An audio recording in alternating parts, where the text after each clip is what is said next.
4 jours après le scrutin, c'était la consécration pour certains, la capitulation pour d'autres. Les exécutifs départementaux élisaient leur président. Sans surprise, 68 départements sont à présent gérés par la droite, 33 par la gauche. On va revenir sur ce troisième tour et surtout la suite, l'éventuelle recomposition à gauche, la stratégie du FN et l'alliance UMP centriste avec nos invités. Dominique Jamet, journaliste, écrivain, vice-président de Debout la France, Michel Soudet, rédacteur en chef adjoint de Politis, et Bruno Jambard, directeur des études politiques de Pignonway. Bonsoir. Bonsoir à tous. À vous trois. Bonsoir. Alors, on commence, si vous le voulez bien, par peut-être le seul suspense qui existait aujourd'hui, le sort des départements où le Front National pouvait jouer un rôle d'arbitre. Le constat ce soir, eh bien, il est très simple. L'UMP n'a pas voulu du contrat proposé par le Front National. La gauche l'a d'ailleurs emporté dans des départements que la droite aurait pu gagner. Bruno Jambard, est-ce que c'est un phénomène fort, c'est-à-dire un phénomène de fond, ou bien une position qui, sur le moyen long terme, ne sera pas durable ? Je pense que c'était une position relativement facile à tenir compte tenu de l'ampleur de la victoire dimanche dernier. Finalement, c'était pour gagner 1 ou 2 départements de plus, c'était prendre des risques politiques énormes, donc personne, même localement, n'a voulu s'affronter à la consigne donnée par l'UMP au niveau national. Ce qui sera intéressant, malgré tout, de regarder dans ces départements, au-delà de l'élection du président aujourd'hui, c'est ce qui va se passer dans la gouvernance de ces départements. Est-ce qu'on aura des sortes de majorités de fait ou non qui se créeront éventuellement entre l'UMP et le Front National comment, notamment, que Vaucluse va être gouverné, parce qu'il a un président ce soir, mais il n'a pas de majorité. Il est ingouvernable. Donc, il va bien falloir soit que la gauche et la droite se mettent d'accord pour un peu gouverner ensemble, finalement, et prendre des mesures ensemble, soit que la droite bénéficie du soutien de l'extrême droite. Michel Soudet. J'étais assez intéressé de voir le geste de l'UMP dans le Gard, où ils ont retiré leur candidat avant le troisième tour.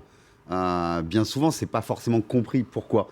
Mais si on se rappelle bien ce qui s'est passé lors des élections régionales, de l'élection des présidents de conseils régionaux en 1998, là, on comprend très bien quelle était la manœuvre. C'était d'éviter que, par surprise... Il faut juste ouvrir une parenthèse, parce que peut-être qu'il y a des gens qui ne vont pas comprendre. Oui. En 98, il y a des UDF et RPR à l'époque qui avaient été élus avec les voix du Front National, clairement. Voilà, et parfois sans avoir sollicité ces voix. C'est-à-dire qu'ils se retrouvaient élus de fait avec les voix du Front National sans les avoir demandées. Et là, en retirant la candidature au troisième tour, ça évitait que le Front National, par surprise, mette ses bulletins sur le candidat de droite et le force à être élu. Avec leur voix. Ce qu'il aurait été obligé de refuser, ça avait fait un énorme pataquès et c'était pas la gloire de la démocratie. Là, les choses étaient bien claires, bien nettes et ça s'est passé sans bavure. Dominique, que jamais... Est-ce que c'est tenable, cette position, d'après vous? Alors, je rappelle que vous êtes aussi écrivain, journaliste et vice-président de Debout la France, le parti de Nicolas Dupont-Aignan. Écoutez, ce qui est paradoxal, c'est que effectivement, en 1998, la droite républicaine avait dans 4 régions, si je me rappelle bien, cédé à la tentation, même si les choses étaient rentrées dans l'ordre progressivement. Et là, alors que le Front National est beaucoup plus fort qu'en 1998, sans comparaison, la droite, ce qui ne correspondait pas forcément à ce qu'ont été les campagnes de Sarkozy, à la position de Sarkozy, la droite se veut beaucoup plus étanche, beaucoup moins poreuse, beaucoup moins complaisante vis-à-vis du Front National. Mais Nicolas Sarkozy a toujours dit qu'il ne voulait pas d'alliance avec le Front National. Oui, effectivement, et ça tombe bien, il n'en a pas besoin. Comme ça, il peut tenir sa parole sans que cela ait de conséquences. Mais ce qui semble se profiler, on n'en est qu'au début de cette mandature, ce qui semble se profiler dans un certain nombre de cas, c'est plutôt une entente tacite ou plus que tacite entre UMP et Parti Socialiste qu'une entente entre UMP et Front National. De toute façon, ce qui est apparu clairement à cause de la montée du Front National, c'est que le Front National a bel et bien l'intention de tuer l'UMP. C'est l'un ou l'autre. Tandis qu'en 1998, le Front National n'était pas à un niveau tel qu'il lui permit de telles menaces. Et quel enseignement on peut en tirer pour les régionales qui auront lieu à la fin de l'année ? Eh bien, les régionales comportent une part de proportionnel. C'est un scrutin différent et il est très possible qu'au régional, le Front National ne soit pas seulement en position d'arbitre comme il espérait l'être et ne l'a pas été finalement, mais qu'il soit en position d'emporter des régions. Alors, tu es l'UMP, pour rebondir sur ce que vient de dire Dominique Jamais. Est-ce qu'il en a les possibilités? On va regarder 3 départements. Hein. On a regardé tout simplement le score du Front National au premier tour et les résultats au deuxième tour. Quand on voit ces chiffres dans le Var, dans l'Aisne, dans le Gard, où ils passent de 38 à 43, de 38 à 44, de 35 à 41, est-ce que sur un scrutin proportionnel ou même législatif, projetons-nous en 2017, scrutin donc à 2 tours, il en a les moyens? Pour l'instant, non. Ce que nous ont dit ces élections départementales, c'est que le Front National n'est toujours pas un parti de second tour. Une des grandes surprises dimanche dernier, c'est le faible nombre de cantons gagnés par le Front National. Honnêtement, à l'issue du premier tour, ils étaient en situation d'en gagner une centaine.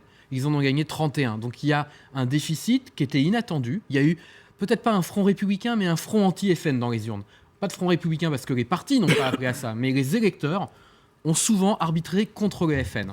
Donc ça, c'est la première chose. Et la deuxième chose, à mon avis, qui fait qu'il n'est pas forcément en situation de le faire, c'est que quand on regarde là où il était très gênant pour la droite auparavant, qui étaient les triangulaires, dimanche dernier, on s'est rendu compte que quand il était troisième et qu'il y avait un enjeu entre la droite et la gauche, une partie de ses électeurs l'ont déserté pour faire gagner la droite. Ou pour essayer de faire gagner la droite. Est-ce que c'est un front anti-FN ou est-ce que ça veut dire que l'électorat, enfin en tout cas une partie de l'électorat du FN est plutôt volatile et hésite entre une droite qui a tenu un discours peut-être musclé dans cette campagne et puis le FN tout simplement? Alors je pense que dans les duels, c'était clairement un front anti-FN. Les électeurs de droite n'ont pas choisi de voter pour le Front National, ils n'ont pas vraiment voté pour la gauche, mais ils n'ont plutôt pas choisi et ça a empêché des élections massives pour le Front National. Et à gauche, ils ont clairement choisi de battre le FN. Puisqu'on a plus d'un électeur sur 2 de gauche qui a choisi de voter pour le candidat de droite. Dans d'autres situations, effectivement, il y a une forme de volatilité, mais c'est logique. Le Front National vient de progresser depuis à peu près 2 ans en gagnant 7-8 points sur l'électorat de droite traditionnel. Il n'est pas absurde qu'au second tour, ces électeurs, après avoir voté Front National au premier, éventuellement pour une petite partie d'entre eux, décident de revenir dans un affrontement plus classique entre la droite et la gauche. Peut-être sur les chiffres, parce que c'est intéressant, vous parliez des triangulaires, il y a des chiffres, il aurait fait moins 2% en moyenne nationale, par contre plus 8 quand il y avait un duel Front National gauche et plus 5 quand il y avait un duel Front National droite. Ce réservoir de voix, parce qu'on peut parler quand même de réservoir, est-ce que d'après les études que vous avez peut-être menées depuis, il est en mesure de le conserver ? Oui, clairement, il a une capacité à progresser fortement face à la gauche parce qu'une partie des électeurs de droite, une petite partie vote pour lui et parce que surtout une grande majorité des électeurs de droite ne choisit pas. Et donc, ça lui permet d'être compétitif. Dans les triangulaires, ce qui est clair, c'est que tout dépend de sa position. Quand il est en tête ou en seconde position, il ne perd pas de voix, quasiment pas. En revanche, il a perdu 3 points quasiment quand il était troisième. Donc c'est là où les régionales seront intéressantes parce que tout va dépendre de sa capacité à sortir en tête au premier tour. Plus il sortira en tête au premier tour dans les régions, plus il sera un poids terrible pour la droite dans les situations de second tour en triangulaire. Si en revanche il est très souvent troisième, il n'est pas certain qu'il pèse énormément sur les résultats du second tour au régional. Michel Soudet, vous êtes d'accord avec cette idée que le FN n'est pas encore une machine au second tour ? Ah, tout à fait. Et là, on a pu le voir notamment. Enfin, ce qui est assez éclairant, c'était les cas de duel, par exemple, où il était opposé à des candidats du front de gauche, c'est-à-dire à l'opposé de l'échiquier politique. Dans ces cas-là, dans le passé, quand il n'y avait pas le front de gauche, mais que c'était des candidats communistes, le Front National arrivait à en battre et à gagner des scrutins. C'est arrivé. Là, sur une quarantaine de duels, il n'en a gagné qu'un. C'est-à-dire que même là, il y avait véritablement la volonté des électeurs de s'opposer, de faire barrage au Front National. Ce qui ne veut pas dire que le Front National n'a pas plus gagné de voix auprès de la droite quand il était opposé à la gauche. C'est là qu'il progresse le plus facilement parce qu'une part des électeurs de droite n'ont plus de complexe à voter dans un deuxième tour pour le Front National contre la gauche. Mais cet apport n'est pas suffisant. Oui, ces mouvements dans le secret des urnes ne sont pas toujours faciles à interpréter. Parce que, clairement, en effet, dans les cas où le Front National était troisième, dans les triangulaires où il était troisième, il y a un réflexe de vote utile, me semble-t-il. C'est-à-dire que, comme autrefois, comme bien souvent, des électeurs qui avaient voté Front National au premier tour se sont dit « il est troisième, il n'a pas de chance. Si on veut que les socialistes soient chassés, il faut voter UMP ». Et puis, il se passe quelque chose de curieux, c'est-à-dire que jusque tout récemment, l'hypothèse de voir le Front National accéder au pouvoir ou s'emparer de départements était quelque chose de farfelu, que l'on excluait. Et maintenant, c'est quelque chose que l'on envisage. Et donc, je parlais de mouvements difficiles à interpréter parce qu'on a l'impression que plus les chances du Front National grandissent, plus il grossit, plus se manifeste chez certains un mouvement de recul. Si ça devenait vrai, si cette hypothèse que l'on a refusé d'envisager pendant des années se réalisait, oh mon Dieu, mais ce serait effrayant. Mais cela dit, et pour en venir au fond, bien sûr que le Front National n'a fait que multiplier le nombre de ses conseillers départementaux ou généraux par 60. C'est quand même pas mal. Et quand on voit le nombre de cantons où il se situe à des niveaux de 40, 43, 44, quelquefois 49%, cela incite quand même à un peu de prudence et de réflexion. Et ce que vous dites, c'est que, en fait, parmi l'électorat du FN, il y a encore une partie qui considère que le vote FN est encore un vote de contestation et n'est pas prêt à un vote d'adhésion totale. Je dirais qu'il y a une partie, je dirais plutôt qu'il y a une partie de l'électorat UMP qui est dans une telle haine de la gauche que lorsqu'il voit que le Front National n'a pas de chance de gagner, il se reporte sur l'UMP. De toute façon, d'ailleurs, autre paradoxe, car rien de tout cela n'est tout à fait simple, c'est au moment où Sarkozy droitise de nouveau sa position, revient à des propos semblables à ceux qu'il avait tenus lors de sa campagne présidentielle, et donc se rapproche idéologiquement du Front National, avec l'intention de siphonner ses voix vraisemblablement, qu'il est le plus hostile au Front National. Est-ce que c'est tenable très longtemps? Si Sarkozy fait une campagne de type Front National sur les 2 années qui viennent, comment expliquera-t-il à ses électeurs qu'il faut absolument diaboliser et condamner le Front National? Allez, un mot pour terminer cette première partie sur les propos de Jean-Marie Le Pen. On en a beaucoup parlé depuis cette fin d'après-midi. Est-ce que c'est de nature, rapidement, Bruno Jambard, à remettre cette dynamique du Front National en cause? Alors, je pense qu'électoralement, ça ne jouera pas forcément. En revanche, ce qui est peut-être l'impact de ce type de propos, c'est que ça va encore plus inciter la droite à refuser une logique d'alliance avec le Front National. Parce que, évidemment, c'est un moyen assez facile et c'est un élément assez, je dirais, qui permet à la droite de se souder dans l'idée qu'on ne doit pas s'allier avec le Front National, ce type de propos.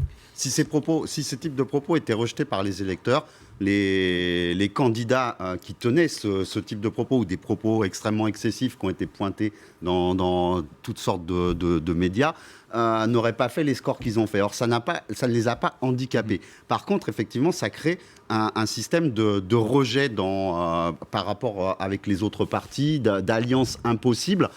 Mais comme je l'avais déjà expliqué, je crois, une fois, il y a d'un côté, depuis Marine Le Pen, le Front National n'est plus tout à fait univoque. Il y a différents discours qui se tiennent autour d'elle, qui peuvent être compatibles. Et la compatibilité entre elle et son père, c'est qu'elle ne s'en sépare pas.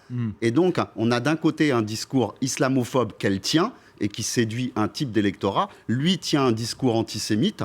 Et les deux peuvent être compatibles. On va y revenir dans une poignée de minutes. On s'est intéressé à ce 3e tour, mais surtout à la recomposition à venir du paysage politique français. On s'est intéressé au Front National. On va regarder maintenant ce qui se passe à gauche. Et les appels, c'est le moins que l'on puisse dire, de Jean-Christophe Cambadélis ne rencontrent pas beaucoup d'écho, que ce soit au front de gauche ou auprès d'une partie d'Europe Écologie Les Verts. Généralement, la réponse c'est non, voire vraiment non, pas du tout. Bon, Bruno Jambard, est-ce que la gauche est condamnée à perdre les élections à venir pendant plusieurs années si cette situation perdure? Je pense que la gauche a 2 difficultés aujourd'hui. Il y a effectivement ce problème de division et on voit bien à quel point il est difficile de rassembler tout le monde à l'issue de ces élections parce que ce problème de division, il repose aussi sur un problème de fond et un différend de fond. Le Front de gauche ne fait pas partie de la majorité, du gouvernement depuis le départ, et les écologistes qui ont quitté avec un différend avec le Premier ministre. Donc ça, c'est la première difficulté. Mais plus généralement, l'autre difficulté de la gauche, ce n'est pas que cette division, c'est aussi son faible niveau, son très faible niveau lors des élections européennes en mai dernier, souligner son faible niveau lors du premier tour, parce qu'on dit qu'elle a fait jeu égal avec la droite, mais une fois qu'on a dit ça, elle n'a aucune réserve derrière, puisque la droite peut éventuellement, quand le Front National est éliminé, espérer récupérer des électeurs du Front National, peut, on le voit dans certains cas de triangulaire, même avoir une forme de vote utile. La gauche, elle n'a plus grand-chose. Donc elle a un problème de niveau général aussi du vote qui s'explique par la désaffection d'une partie des électeurs qui l'avaient porté au pouvoir en 2012, qui sont déçus de l'action du gouvernement, du président de la République, du Premier ministre.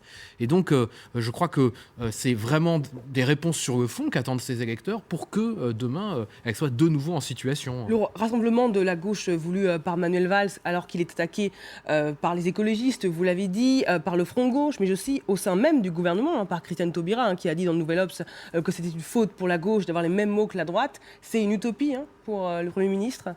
Ça paraît aujourd'hui honnêtement très, très difficile. On se dit même que si déjà elle ne perd pas des forces supplémentaires, par exemple avec la garde des Sceaux, ce sera déjà plutôt bien. Et puis on parle éventuellement de l'entrée de certains écologistes, mais ils ne pèsent pas grand-chose. En fait, ce qu'il faudrait pouvoir, c'est réintégrer la gauche qu'on appelle radicale, donc ce bloc autour du Front de gauche. Oui, c'est surtout ça. Et ça paraît absolument exclu. Quelques écologistes n'apporteront pas vraiment de sang nouveau au gouvernement. Michel Soudet, après Dominique Jamais. La situation, elle est simple. La division, elle vient de la politique qui est suivie, qui n'était pas la politique annoncée au départ, déjà. Donc, même ça déplaît à un certain nombre d'électeurs socialistes. Et dans la campagne présidentielle, on avait bien vu que y avait des orientations qui étaient assez divergentes entre le Parti socialiste et le Front de gauche. Cette divergence, elle n'a fait que s'accentuer dès le départ. Et là, on est dans une situation de grand fossé, parce que le gouvernement ne mène pas ce qu'on pourrait qualifier de politique de gauche. Il fait, grosso modo, la même politique que son prédécesseur. À tel point que là, on a pu voir mardi, d'un côté, François Hollande allant rendre compte de la suite des élections à Angela Merkel pour lui dire Angela, ne t'inquiète pas, on poursuit sur le même cap, c'est pas ces élections qui vont nous faire dévier.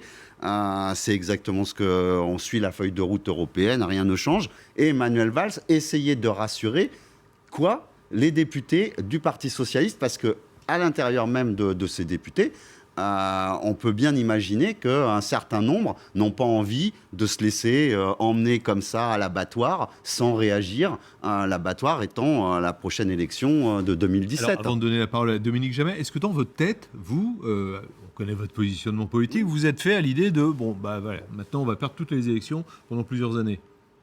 Non, je pense que d'abord, nous, on raisonne pas forcément comme ça. Moi, je suis pas candidat à des élections. Je suis observateur, mais. Oui. Mais Éric Coquerel, par exemple, qu'on recevra tout à l'heure sur son blog, il dit moi, c'est le Nini aussi. Moi, je vote pas pour un candidat du PS en cas de deuxième tour où il y a l'UMP et le PS. Donc, dans ces conditions-là, on se dit quand même que la marge de manœuvre, elle est extrêmement réduite pour le PS et pour la gauche. Je pense que, par exemple, une des raisons pour lesquelles, de toute façon, le Parti communiste n'a pas répondu à l'invitation de Jean-Christophe Cambadélis, c'est que là, on entre dans une autre séquence. D'abord, il va réunir ses instances à la fin de la semaine prochaine. Et la semaine prochaine se joue aussi l'opposition dans la rue. Il y a quand même une journée de grève qui a été déposée par les syndicats, plusieurs syndicats, avec des manifestations de prévues contre la loi Macron, mais pas que seulement contre la loi Macron, contre plusieurs lois qui sont en ce moment en discussion et contre la politique d'austérité en général. Mais est-ce qu'il y a vraiment une dynamique vers l'extrême gauche quand on voit que le FN fait des tels scores aux différentes élections ? Dynamique, c'est difficile à voir. Comme on essaye de l'expliquer cette semaine, quand on cherche justement cette gauche, elle a besoin aussi d'être incarnée. Pour le moment, elle ne l'est pas. Elle n'est pas unie aussi entre elles.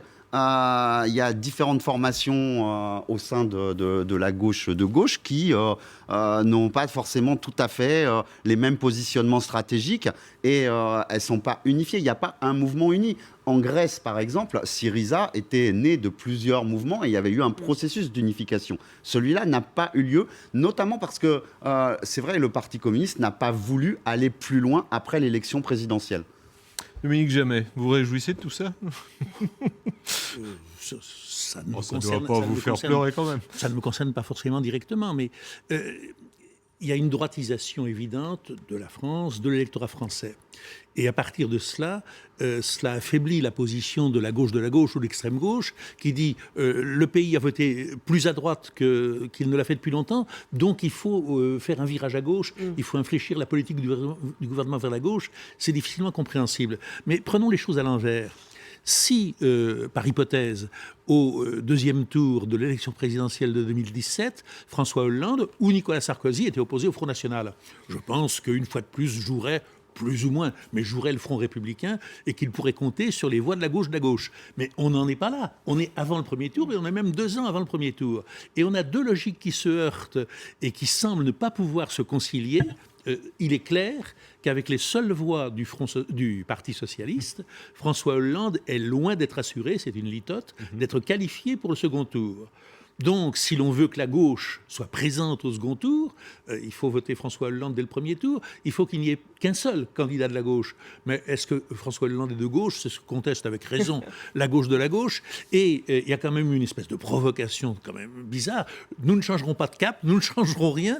Ce n'est pas sur cette base-là qu'on peut espérer que que Manuel Valls et François Hollande peuvent espérer de convaincre la gauche de la gauche. Et qui va faire chanter l'autre? Est-ce que les écologistes voient les communistes vont obtenir des inflexions de la part du gouvernement qui leur permettraient la tête haute d'entrer au gouvernement, ou est-ce que le gouvernement va maintenir inflexiblement son cap, quitte à se suicider, enfin le gouvernement, le président surtout, à se suicider politiquement? Mais quelles sont les marges de manœuvre alors pour François Hollande? Parce que pour rebondir sur ce que vous dites, d'un côté, il est tiraillé par les électeurs qui n'ont pas l'air de demander, en tout cas dans les urnes, plus de gauche de la gauche, et par sa majorité qui lui dit au contraire, mets la barre à gauche. Et puis il y a Bruxelles qui lui dit coucou, faut respecter la feuille de route.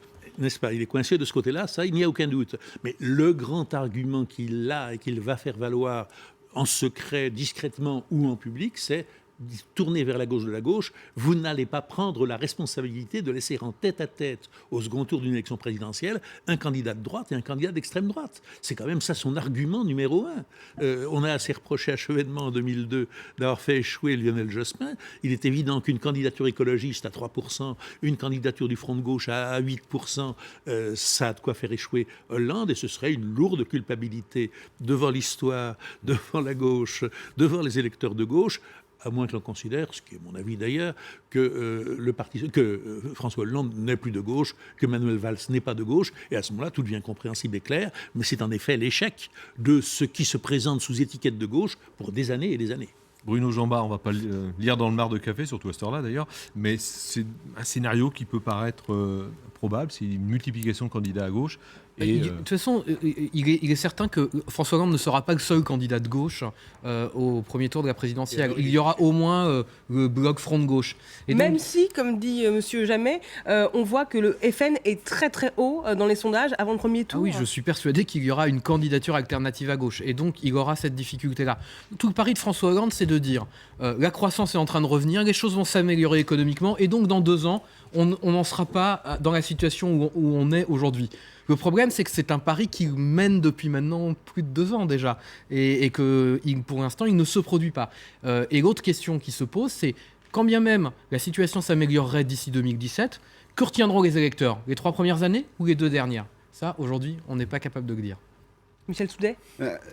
L'obstacle de la présence d'un Front National n'en est pas un, parce que quand on voit quels sont les électeurs du Front National, des électeurs bien souvent populaires ou autres, qui peut leur apporter une réponse, qui peut améliorer leurs conditions de vie? C'est pas le Front National, ce n'est pas la droite UMP, UDI, ce n'est pas non plus le Parti Socialiste, ils le voient. Donc la réponse finalement, elle peut venir, mais il faut arriver à faire passer l'idée auprès d'eux que dans une évolution vers plus de solidarité, reprendre des politiques sociales et des conquêtes sociales, et non pas revenir en arrière vers un passé mythique, ce qui est le récit. Pour le moment, on est dans une opposition où, effectivement, on parle de droitisation parce qu'il y a deux choses qui fonctionnent. C'est d'un côté, c'était mieux avant et on va revenir comme avant. Donc, on est dans une forme de glaciation, un retour à un soi-disant âge d'or ou retrouver la souveraineté nationale telle qu'elle était avant, retourner au franc, tous ces discours-là qui peuvent être portés par le Front National. Et de l'autre, il faut avancer à tout prix vers la mondialisation, vers s'ouvrir au monde ou autre, mais c'est l'ouverture néolibérale qui ne profite pas à tout le monde et qui ne fait que des inégalités supplémentaires. Entre ces deux discours, il faut à tout prix qu'il y ait un autre discours qui puisse s'exprimer et essayer de se faire entendre. La troisième voie, il y en a d'autres qui ont pris cette expression par le passé. Merci beaucoup en tout cas à vous trois d'être venus décrypter un petit peu ce troisième tour, mais surtout voir un petit peu plus loin et voir de quoi la vie politique française pourrait être faite dans les années à venir. Merci beaucoup, bonne soirée.